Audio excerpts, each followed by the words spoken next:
క్రీస్తు యొద్ద మనకు అంటే క్రీస్తు వారి దగ్గరికి మనం వెళితే మనకేం వస్తాయి? ఏదైనా క్రీస్తు వారి దగ్గరికి మనం వెళితే మనకేం వస్తాయి? అది పాయింట్. క్రీస్తు వారి దగ్గరకు ఈ కుటుంబము వెళితే వీళ్ళకి ఏమొస్తాయి అని అంటే దేవుడు తెలియజేస్తున్నాడంటే మొట్టమొదటగా వీళ్ళకి విశ్రాంతి కలుగ చేస్తాడట. ఏం కలిగేస్తాడే? కుటుంబము ఆయన దగ్గరికి వెళితే విశ్రాంతి కలుగు చేస్తాడ. ఈ విశ్రాంతి ఎలా కలుగు చేస్తాడు? మత్తయి సువార్త 11వ అధ్యాయము 28వ వాడు ఏం చెప్పాడంటే, కుటుంబానికి ప్రయాసపడి భారము మోసుకొనుచున్న సమస్త జనులారా నా యొద్దకు రండి, నేను మీకేం చేస్తాను? విశ్రాంతి కలగజేస్తాను. ఈరోజు ఈ కుటుంబము ప్రయాసపడుతూ ఉన్నది. ఏమని ప్రయాసపడుతుందంటే, అయ్యా మా బాధలు తొలగిపోవాలయ్యా, మా కష్టాలు తొలగిపోవాలయ్యా. ఈ ప్రయాస అనేది భూలోకములో మేము శ్రమ పడుతూ ఉన్నాము. మాకున్న ఆ యొక్క గొడ్డలు అయితే కానీ, పశువుల గురించి అయితే కానీ, మాకున్న సంపాదన గురించి అయితే, మాకున్న వ్యాపారం గురించి అయితే కానీ, మా బిడ్డల యొక్క భవిష్యత్తు గురించి అయితే కానీ, మా బిడ్డల యొక్క చదువుల గురించి అయితే కానీ, మా బిడ్డల యొక్క మ్యారేజ్ చేసిన ఆ బిడ్డలు అలాగా వాళ్ళ కుటుంబంలో అయితే కానీ, నా తల్లిదండ్రుల యొక్క కుటుంబం అయితే కానీ, అటు ఎమానుయేలు గారి యొక్క కుటుంబం అయితే కానీ, ఇటు తల్లి గారి యొక్క కుటుంబం తరపున అయితే కానీ ఏమంటున్నారు? ప్రయాస పడుతూ వీళ్ళు ఏం చేస్తున్నారంటే దేవుని వైపు వెళ్ళాలని దేవుడు ఆశపడుతున్నారు. ఈరోజు దేవుని వైపు మీరు వెళ్ళి ఉన్నారు నాయన? దేవుని వైపు ఆనుకొని ఉన్నారా? యేసుక్రీస్తు వారిని మీరు తెలుసుకొని ఉన్నారా? యేసుక్రీస్తు వారిని తెలుసుకొని ఆయన దగ్గరకు ఉండబట్టి ఈరోజు ఈ కుడికనే ఏర్పాటు చేసుకొని ఉన్నారు. ఈ కుడికలో దేవుడు మీకు ధైర్యపరుస్తున్నాడు. అమ్మ ఎలీషమ్మ, ఇమ్మానుయేలు గారు, అలాగా మీకు పెద్దలైనా మీ తల్లిదండ్రులైన వాళ్ళకి నేను తెలియజేస్తున్నాను, మీరు ఈ లోకంలో ప్రయాసపడుతున్నారు. అది నేను చూస్తున్నా. మీ భారమును నేను చూస్తున్నా, మీ కష్టాలు నేను చూస్తున్నా, మీ దుఃఖమును నేను చూస్తున్నా, మీ యొక్క సమస్తమైన సమస్యలను నేను చూస్తున్నా. ఈ రోజు నుంచి మీ సమస్యలు తీరిపోవును గాక, మీ బాధలు కష్టాలు తొలగిపోవును గాక, మీకు ఏదైతే అడుగుతారో అది దేవుడు ఇచ్చును గాక. ఆ విధంగా మీరు వెళ్ళినట్లయితే యేసుక్రీస్తు వారి దగ్గరికి మీరు వెళ్ళి ఉన్నారు కనుక దేవుడు మీకు విశ్రాంతి కలుగజేయను. రెండవ మాట విముక్తి. ఏ మాట? రెండవ మాట ఏం తెలియనా? రెండవ మాట విముక్తి. వీళ్ళు క్రీస్తు యొద్దకు వెళుతూ ఉన్నప్పుడు వీళ్ళకి విముక్తి కలిగిస్తున్నట్ట.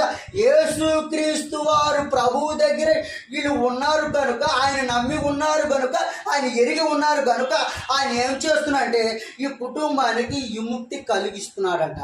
ఆ విముక్తి ఎలా ఉంటుందంటే, జైలులో ఒక ఖైదీ ఆ చెరసాలలో ఉన్నప్పుడు ఆ చెరసాల నుంచి అతను అనుభవించిన శిక్ష అనుభవించి పూర్తి అయిన తర్వాత అతను విడుదల చేసి బయటికి విడిచి పెడితే ఆయన ఎలా ఉంటాడో విముక్తి కలిగినట్టు. అమ్మయ్య, నా శిక్ష ఇతడితో తొలగిపోయినది, ఇక నుంచి నేను తప్పు చేయను, ఏ తప్పు చేయను, నేను ప్రశాంతంగా బతకతాను, ఇక కష్టం చేసుకుని బ్రతకతాను, ఒక మంచి పేరు తెచ్చుకొని నేను బ్రతకతానని ఆ జైలు నుంచి ఆ చెరల నుంచి బయటకు వచ్చిన ఒక ఖైదీ ఏ విధంగా నేను విముక్తి పొందానో అనే విధముగా ఈ కుటుంబము కూడా మీ బాధలు, కష్టాలు, దుఃఖములు, యావత్తులు, ఆర్థికపరమైన ఇబ్బందులు, మీ కుటుంబ సమస్యలు, మీకు ఎవరైనా ఇబ్బంది కలిగిస్తుంటే అన్నిటి నుంచి దేవుడు విముక్తి కలిగించును గాక.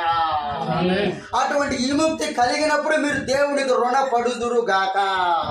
అలాగే దేవుడు అంటున్నాడు నాయన మీ కుటుంబానికి, నాయన రెండవదిగా అంటున్నారు నాయన, నలిగిన హృదయాలను మీరు ఏ విధముగా అయితే నలిగి ఉన్నారు, మీ బాధల గురించి, అయ్యా మాకు సమస్య ఉన్నది, మీరు ఆ నలిగిన హృదయాలనంట మీరు దృఢపరుస్తాడట దేవుడు. ఎలా పరుస్తాడో? దృఢపరుస్తాడు. ఆ దృఢపరచడం ఎలాగంటే స్టాండర్డ్ చేస్తాడు. మిమ్మల్ని ఎలా చేస్తాడంటే పటిష్టముగా చేస్తాడు, మిమ్మల్ని సరిపక్వంగా చేస్తాడు. మిమ్మల్ని ఎలా చేస్తాడంటే ఆ దృఢపరుస్తూ క్రమశిక్షణ కలిగి మిమ్మల్ని ఏం చేస్తాడంటే స్టాండర్డ్గా చేసి మీ నలిగిన హృదయాలను తీసివేసి ఆనంద బాష్పాలను కలిగేటట్టు దృఢపరచునుగాక. రెండవదిగా ఆయన అంటూ ఉన్నాడు నాయన మిమ్మల్ని, ఆయన అదిగో దుఃఖములో ఉన్న వారికి ఓదార్పిస్తాడంట. ఈరోజు మీరు దుఃఖము కలిగి ఉన్నారా నాయన? ఈ కుటుంబంలో దుఃఖము కలిగిన వారు మీరు ఎవరైతే ఉన్నా సరే, మిమ్మల్ని దేవుడు ఈ క్షణం నుంచి మీకు ఓదార్పునిచ్చును గాక. ఆ ఓదార్పుని మీరు పొందుదురు గాక. ఆ విముక్తి దేవుడి ద్వారా మీకు కలుగును గాక. అలాగే మూడవదిగా అంటున్నాడు నాయన, వీటన్నిటిని బట్టి దేవుడు అంట మీకు నా విముక్తి కలిగించి మిమ్మల్ని సుఖశాంతులతో నిలబెడతాడంట. రెండవ మాటగా, అటువంటి విముక్తి కలిగిన వారిగా మీరు ఉంటారా? ఆ విముక్తి కలిగేదానికి మీరు రుణపడి ఉంటారా? ఆ యొక్క ఆశ కలిగిన ప్రాణంతో మీరు ఉంటారా? దేవుని తలుచుకొని ఉంటారా? దేవుని యందు ప్రతి నిత్యము వాక్యములు చదువుకుంటూ ప్రార్థన చేసుకుంటూ మీ సమస్యలు, బాధలు, ఏ కష్టాలు వచ్చినా నరులకి చెప్పకండి. తోటి వారికి, పక్క వారికి, ఇటు వారికి, అటు వారికి ఎవరికి చెప్పబాకండి. మనుషులకు చెప్పడమే వృద్ధ ప్రయాసము వృద్ధా. అని దేవునికి మీరు చెప్పుకుంటే మొట్టమొదటిగా విశ్రాంతి కలుగజేస్తారు. ఈ లోకములో నుంచి ప్రయాసపడుతున్న ఈ భారము నుంచి విముక్తి కలిగించి ఆ పరలోకములోకి మీకు సిద్ధపరచిన ఆ స్థానాన్ని మీరు పొందుకోవాలని అక్కడ విశ్రాంతి మీకు కలుగజేస్తాడు. ఒకవేళ ఈ భూలోకంలో నీకు విశ్రాంతి కావాలంటే ఆయన వెంబడించినట్లయితే నీకు విశ్రాంతి కలుగజేయను కాక. రెండవది, ఆ చెరలో నుంచి ఖైదీ ఏ విధంగా అయితే బయటికి వచ్చాడో ఆ విముక్తి మీరు పొందుకొందురు గాక.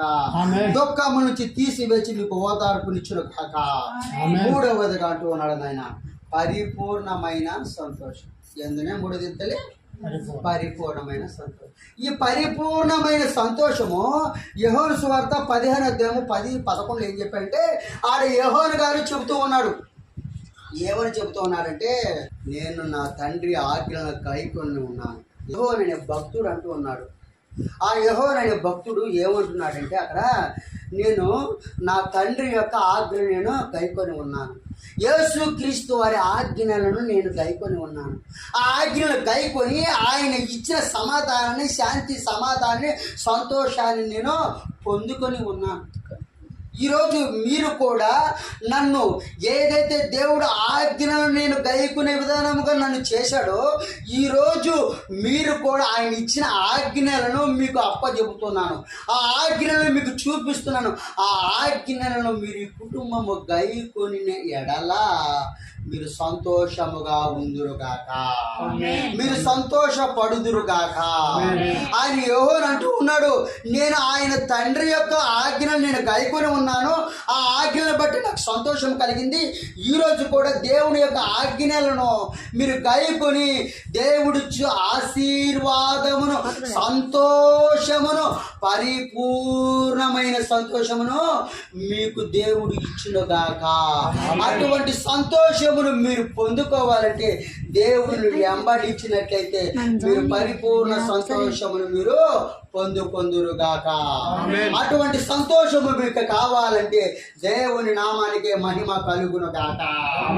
ఒక చప్పట కొట్టండి ఆయన. అటువంటి సంతోషం కావాలంటే సంతోషం. అలాగే నేను తరువాత మాట ఆనందం మాట. ఈ కుటుంబానికి ఏం కావాలంటే నాయనా, ఏం కావాలి? ఆనందము కావాలి.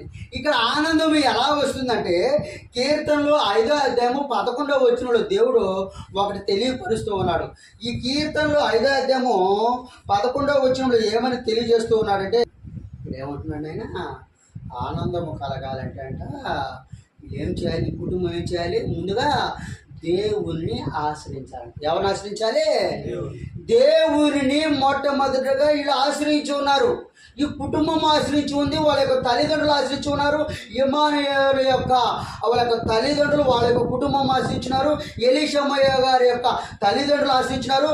వాళ్ళకి ఇచ్చిన సంతానము బిడ్డలు కూడా ఎవరిని ఆశ్రయించున్నారు? యెహోవా తండ్రి అయిన యేసు క్రీస్తు వారు ప్రభువుని ఆశ్రయించి ఉన్నారు. కనుక మీరు ధన్యులో మీరు ఆ ధన్యత మీరు పొందుకొని ఉన్నారు. మీరు ఆ సంతోషమును, ఆనందమును మీరు పొందుకొని ఉన్నారు. ఆయన అంటున్నాడు, నన్ను ఎవరైతే ఆశ్రయిస్తారో వాళ్ళు సంతోషింపబడుదురు కాక. నేను వారికి అంటున్నాడు ఆయన. ఆ మాట కింద ఆయన ఏమంటున్నాడంటే, నేను వారిని కాపాడుతాను, కానీ వారు ఏం చేస్తారు? నిత్యము ఆనందము నిత్యము కలిగిస్తారు. వాళ్ళు ఏంటంటే యేసుక్రీస్తు వారు నేను ఆ కుటుంబాన్ని కాపాడుతాను. ఈరోజు యేసు క్రీస్తు వారు ప్రభు వారు ఈ కుటుంబాన్ని కాపాడుతున్నాడంట. మీకు బాధలు, కష్టాలు, దుఃఖములు, అన్నీ నేను విన్నాను, నేను చూస్తూ ఉన్నాను. కానీ మీరు చేయాల్సిన పని ఏంటి? మీరు నన్ను ఆశ్రయించండి. మీరు ఆశ్రయించినట్లయితే యేసుక్రీస్తు వారిని దేవుడు మిమ్మల్ని కాపాడి మిమ్మల్ని నిత్యము ఆనంద భరితులుగా చేయునుగాక. అటువంటి ఆనందమును మీరు పొందుకొందురుగాక. అటువంటి ఆనందము మాకు కావాలి అనుకున్న వారైతే దేవుని నామానికి మహిమ కలిగేట్టు ఒకసారి చప్పట కొట్టండి. తర్వాత మాట అంటున్నాడు నాయన, తర్వాత మాట విడుదల అంట. తర్వాత మాట ఏం తల్లినైనా, తర్వాత విడుదల. అయ్యా ఈ విడుదల మాకు ఎలా కలుగుతుంది అని అంటే దేవుడు అంటున్నాడు నాయన, దేవుడు అంటున్నాడు తన యొక్క స్వరూపమును బట్టి మనల్ని నిర్మించుకున్నాడంట నాయన. ఈ విడుదల ఎట్టంటే దేవుడు అంట తన స్వరూపమున యేసుక్రీస్తు వారు మనల్ని నిర్మించుకున్నాడంట. ఈరోజు ఆయన స్వరూపమును మనం నిర్మించుకున్నాడు లేదు నాయన? నిర్మించుకున్నాడు. మట్టి బొమ్మను తీసుకొని ఆయన స్వరూపమున ఆయనకి ఇష్టమైన రీతిలో నరులను, నా బిడ్డలను ఈ విధంగా తయారు చేసుకోవాలని చెప్పి ఆయన ఏం చేశాడు? నిర్మించుకున్నాడు. మట్టి బొమ్మలమైన మనము దేవునికి సమానముగా ఉండాలని, దేవుని యందు కొనియాడాలని, దేవుని వెంబడించాలని, దేవుని తెలుసుకోవాలని, ఆయన ఇష్టాన్ని మనం ఏమిటో తెలుసుకోవాలని దేవుడు ఆయన మనల్ని నిర్మించుకున్నాడు. ఈరోజు అంటున్నాడు మీకు విడుదల కలగాలంటే ఈ పాపం అనే లోకం ఉన్నది. ఆయన ఇష్టముగా నిర్మించుకున్నాడు. కానీ మనుషుడు ఏం చేశాడు? పాపం అనే లోకంలో పడిపోయాడు. ఈ పాపం అనే లోకంలో పడిపోయి అక్కడి నుంచి విడుదల కాలేకపోతూ ఉన్నాడు. ఈ పాపం అనే లోకంలో నుంచి విడుదల అవ్వాలంటే ఏం చేయాలి? యేసుక్రీస్తు వారిని తెలుసుకోవాలి.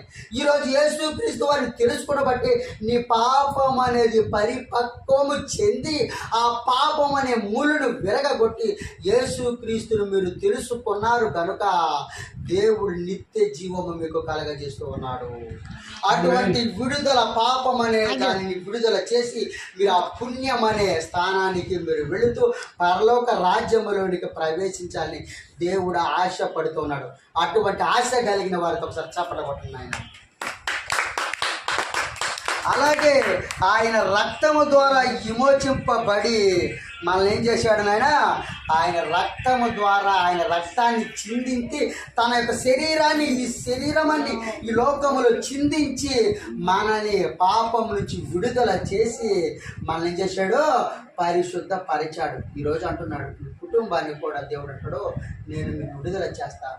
మీకు బాధలు, కష్టాలు, దుఃఖములు, యావత్తు ఆర్థికపరమైన ఇబ్బందులు మీరు ఎందుకు ఈ కూడికని ఏర్పాటు చేసుకున్నారో దాన్ని ఎరుగు ఉన్నాను కనుక ఈ కూడిక జరిగిన నిమిషం నుంచి, ఈ క్షణం నుంచి నేను మిమ్మల్ని సమస్యల నుంచి నేను విడుదల చేస్తానని దేవుడు మీకు హామీ ఇస్తున్నాడు. అటువంటి హామీని మీరు పొందుకునే వారిగా మీరు ఉండాలంటే ఒకసారి చప్పట కొట్టండి ఆయన. అలాగే తండ్రి మన సమస్త యావత్తులు దేవుడు ఎరుగున్నాడు కనుక దేవుడు మనల్ని ఏర్పాటు చేసుకొని ఉన్నాడు కనుక అదే నమ్మకము, అదే ఆశ చివరి వరకు మీరు ఉందురుగాక. నిత్య జీవం అనేదంట అక్కడ మనకు ఒకసారి తెలియపరుస్తున్నాడు ఆయన. విశ్వసించువాడంట ఏం కలుగుతాడంట? నిత్య జీవమును కలగవాడంట. ఈరోజు నిత్య జీవము, ఆ జీవము ఈ శరీరానికి మనకి ఒక ఆహారము అవసరం. ఈ ఆహారము మానవ రూపంలో ఉన్నప్పుడు కాసేపు ఆకలిస్తే మళ్ళా అన్నం తిన్న తర్వాత మళ్ళీ కాసేపటికి ఆహారం వస్తుంది. కానీ నిత్యం ఆ జీవం అనే ఈ ఆహారాన్ని తీర్చాలంటే, కొదువు లేకుండా చేయాలంటే, నిత్య జీవములోకి నువ్వు ప్రవేశించాలంటే దేవుడిచ్చే ఆహారం నీకు అవసరము. అటువంటి నిత్య జీవమైన ఆహారంను నువ్వు పొందుకోవాలంటే ఏం చేయాలి? మొట్టమొదటిగా ఏం చేయాలనే? విశ్వసించాలి. ఏం చేయాలి? దేవుని విశ్వసించిన వారిగా మీరు ఉంటారా? దేవుని యందు మీరు విశ్వసించిన వారిగా మీరుంటే నిత్య జీవం అనే ఆహారము దేవుడు మీ కుటుంబానికి ఇచ్చును గాక. అటువంటి నిత్య జీవమైన ఆహారమును మీరు పొందుకొందురు గాక. అటువంటి నిత్య జీవమైన ఆహారము ఎదుట వారికి మీరు పంచుకొందురు గాక. యేసుక్రీస్తు వారి ద్వారానయ్యా విశ్వాసం ఉంచితే నిత్య జీవం జీవమైన ఆహారం మనకి కలుగుతుందని మీరును మీ స్నేహితులకు మీ బంధువులకు మీరు చెబుదురుగాక. అలాగే లాస్ట్గా అన్నాడు ఆత్మ బలము. ఏ బలమనైనా ఏ బలం తలే ఏ బలనా ఆత్మ బలం. ఇప్పుడు నేనున్నానైనా నేను ఒకరికి అరే నేనున్నా నువ్వు ఏమన్నా చేసుకో అని అంటే ఏమవుతుంది?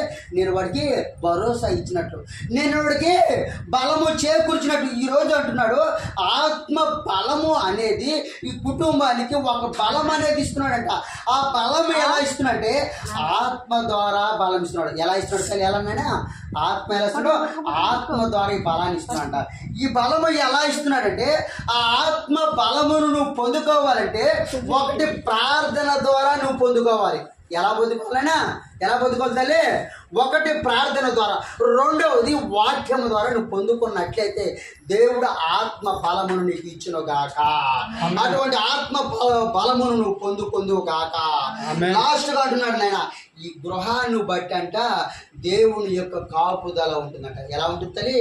గృహానికి ఈ గృహానికి దేవుని ఎరిగిన వారు కనుక, దేవుని వెంబడిస్తున్నారు కనుక ఈ గృహాన్ని బట్టి దేవుని యొక్క కాపుదల ఇస్తాడని దేవుడు మీకు హామీ ఇస్తున్నాడు. అటువంటి కాపుదల మీరు పొందుకుందురుగాక. రెండవదిగా దాని కింద తల్లిదండ్రులను బట్టి దేవుడు వాళ్ళకి ఆయుష్ను కూడా ఇస్తాడంట. ఎలా ఇస్తాడైనా ఈ యొక్క ఎలీషమ్మ గారి యొక్క కుటుంబంలో పెద్దలైతే కానీ, అలాగే హిమాలి గారి పెద్దలైతే వాళ్ళ యొక్క తల్లిదండ్రులు అందరికీ ఏం చేస్తాడో దేవుడు ఎరిగి ఉన్నారు. వీడు కనుక వీళ్ళ తల్లిదండ్రులకి ఏం చేస్తాడో ఆయుష్ను పొడిగిస్తాడంట, ఆయుష్ని ఇస్తాడంట. ఎందుకంటే దేవుని ఎరిగి ఉన్నారు కనుక మీరు అదే విధముగా, అదే పటిష్టంగా, అదే బలంగా, అదే ఆసక్తిగా కలిగి మీరు ఉండాలని దేవుడు ఈ వాక్యం ద్వారా తెలియపరుస్తున్నాడు. తర్వాత మాటనైనా కుటుంబ సభ్యులను బట్టి క్షేమము కలుగజేస్తాడు. ఏం చేస్తాడైనా అయితే కుటుంబ సభ్యులు మీరైతే ఎవరైతే ఉన్నారు ఈ కుటుంబ సభ్యులు మీకు అందరికంట దేవుడు క్షేమము కలుగజేస్తాడంట నాయన. అటువంటి క్షేమమును మీరు పొందుకుందురుగాక.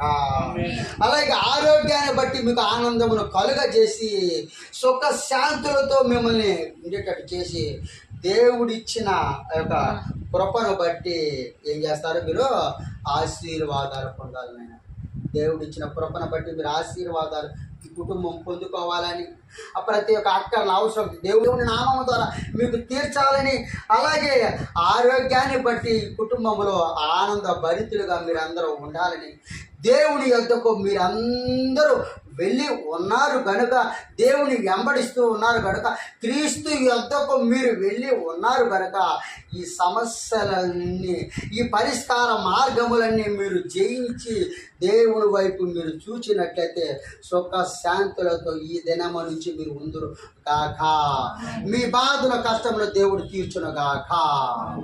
ఓకే, అలాగే ఇచ్చిన ఈ వాక్యాన్ని దేవుడు దీవించి ఆశీర్వదించి ఈ కుటుంబానికి ఏమేమి కావాలో దేవుడు ఇక్కడ తెలియపరిచి ఉన్నాడు కనుక ఆయన అనుసంధానం బట్టి మీరు నడుచుకున్నట్లయితే దేవుడు మిమ్మల్ని దీవించి, ఎందుకంటే మొట్టమొదటిగా విశ్రాంతి కలుగు చేస్తా అన్నాడు, రెండవదిగా విముక్తి కలుగు చేస్తా అన్నాడు, మూడవదిగా నేను పరిపూర్ణమైన సంతోషాన్ని మీకు ఇస్తానన్నాడు, నాలుగవదిగా ఆనందముని కుటుంబానికి కలుగ చేస్తా అన్నాడు, ఐదవదిగా తన విడుదల కలుగు చేస్తా అన్నాడు, ఆరవదిగా నిత్య జీవమును కలుగ చేస్తానన్నాడు, ఏడవదిగా మీకు ఒక బలమును, ఆ బలము ఆత్మమైన బలమును, ఆత్మ బలమును మీకు ఇస్తానని, అలాగే ఈ కుటుంబానికి కాపుదల, ఈ యొక్క గృహానికి కాపుదల ఇస్తానంటున్నాడు.